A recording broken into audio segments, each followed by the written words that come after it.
generations, right? Like the class that you came up with, we're seeing them all come to form right now.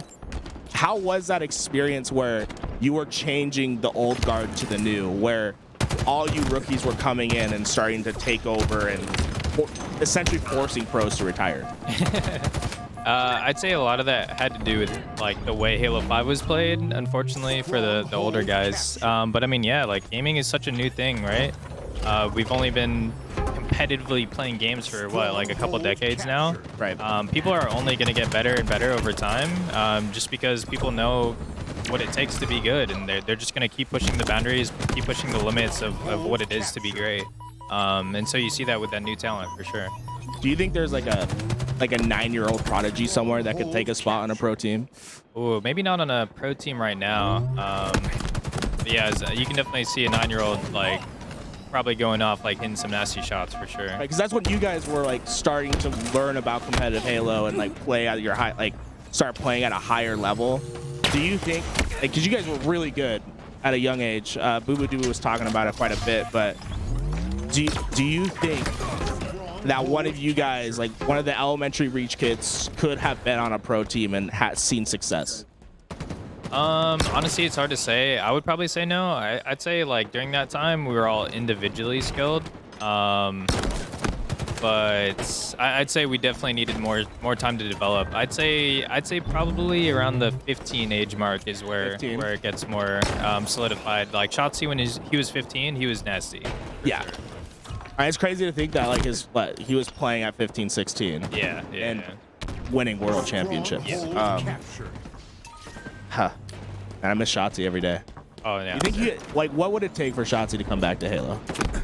He's not coming back. He's not coming back. It's all just a fruitless dream. Yeah. Oh, 100%. Yeah. I mean, I could see him competing at events. Like it's possible. There's like rumors of him playing at Worlds. I could 100% see that. Just given his COD schedule, because they always have a lot of downtime where it's like 3 or 4 months where they're not doing anything. So. Right. So, I mean, theoretically, Shotzi gets a couple months of practice for Worlds, and he says, "Hey, I want a team." Do you think OpTic would make the change? Like, could Shotzi insert himself to OpTic and have them win? OpTic, yeah, I could see that for sure. You could see it. Yeah. So, I think we're gonna speak this into the future. We're gonna see some spicy drama at the end of the year. Oh yeah. Some crazy, unpredictable changes. Shotzi comes back. How much time do you think Shotzi would need to be back up to the top with you guys? I mean, Shotzi, he wouldn't need much time at all. I'd say if he had a month, it wouldn't be enough, just because there's a lot of scenarios where you kind of have to build that muscle memory to have that instinctual reaction of what to do. But yeah, he would definitely need way less time than the average individual player. Right now, we're seeing the trip gap on recharge.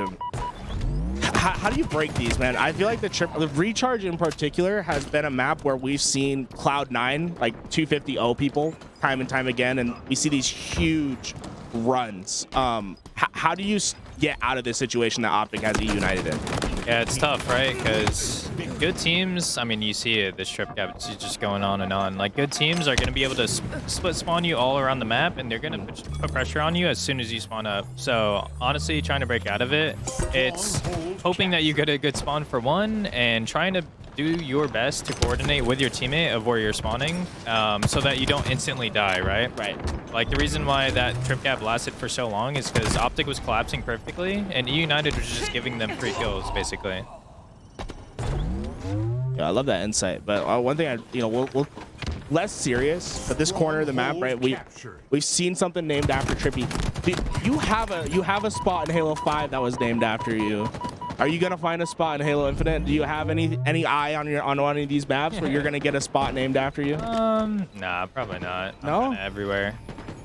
Well, I will say the idea that you can Frosty a snipe now is one of the sickest things in the world. Let's go. Like, do you have anything in the Halo community that you kind of just like flex on people with? Like, other than, your multiple rings and your accolades of winning championship after championship. Like, do you do something and you're like, yeah, I'm better, I'm flexing? Like, what's your flex in Halo? I don't really know. Nothing in specific. Like, I kind of like if you look at basketball, for example, like I love watching Stephen Curry, right? Because he's so good. Obviously, he has such a good understanding of the game, but like he just does crazy things, and it just works out. And that's kind of how I view Halo. Like I'm kind of just there having fun. I'm just doing random things, and it's like people don't even think about the things that I would do, just because it's crazy. But like I'm thinking about it, and I know it's crazy, but I know a way to make it work. So that's why you see the things that I do, just because like that off chance that it does work, like it's gonna look insane. So you watch a lot of basketball?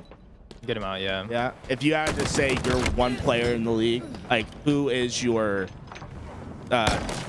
person that you can relate most with in the NBA as a Halo player? Yeah, I'd say Stephen Curry for sure. Steph Curry? Yeah.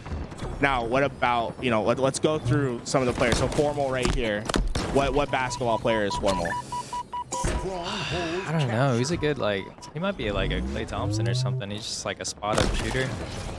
Look at him. He just You don't think that's a little disrespectful to Formal? Klay Thompson? What do you mean? He's a great. I feel like he's like a LeBron James, no?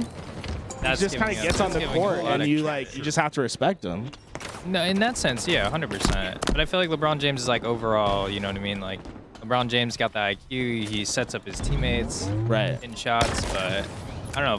Formal's there to like slay, you know what I mean? Like just look at him. He's just holding the mat, putting down shots. Like he's the unkillable force, not missing a bullet. Look at him. He doesn't have to care about anything else. Yo, dude, that's sick. Okay, so then who's the Michael Jordan? Or is there a Michael Jordan of Halo yet? I don't know. It's tough to say. I'd say Renegade's definitely close to that for sure. Wow. Yeah. Say how? No, I said wow. Oh wow. Yeah. That's a big claim. Yeah, I mean, Renegade's a beast.